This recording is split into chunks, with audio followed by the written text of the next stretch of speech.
Hola a todos, este es nuestro video para el concurso del Banco de la República sobre la inflación. En primera instancia, y antes de discutir la pregunta, es importante entender qué es la inflación. La inflación es un aumento generalizado de los precios de los activos, que a su vez genera un decrecimiento generalizado en el poder adquisitivo de la población civil. Nuestra respuesta a esta pregunta es sí. Hemos llegado a esta respuesta según una conclusión que hemos construido debido a ciertos datos que nos ha brindado el DANE y que dicen que la percepción de la inflación en los hogares de ingresos altos es del 3,01%, mientras que la percepción de inflación en hogares de las más vulnerables es del 4,68%. ¿Por qué la inflación afecta más a las personas pobres? Para entender por qué respondimos sí a esta pregunta, debemos entender que nosotros dividimos a las personas de bajos ingresos en dos grupos poblacionales: los trabajadores informales y los trabajadores asalariados, es decir, los trabajadores que tienen un trabajo formal pero que tienen ingresos bajos.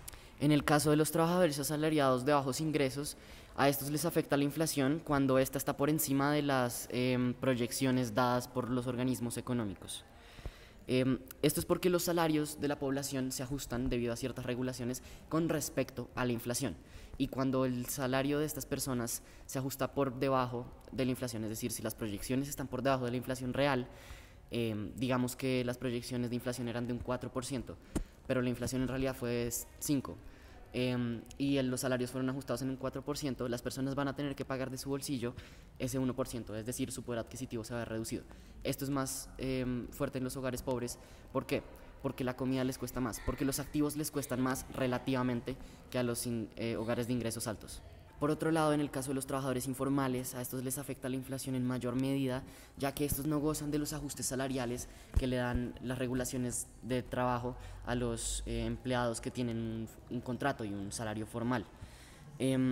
Estos no gozan de estas regulaciones, por lo que estas personas tienen que trabajar más para recibir la misma cantidad de recursos económicos. Es decir, el valor relativo de su trabajo disminuye, lo que hace que tengan que trabajar más para conseguir los mismos activos. Bueno, algo interesante que nos encontramos durante la investigación es la importancia de la política monetaria que el Banco de la República pone en práctica para controlar los efectos previamente vistos de la inflación.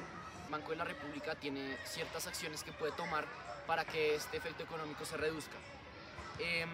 Cuando el banco aumenta las tasas de inversión, se reduce la tasa de cambio, se aumenta la tasa de interés dentro del mercado y caen las expectativas de inflación. Esto genera que disminuya la demanda y el crecimiento, lo que a su vez genera que se reduzcan los precios y los costos, traduciéndose en una reducción de la inflación.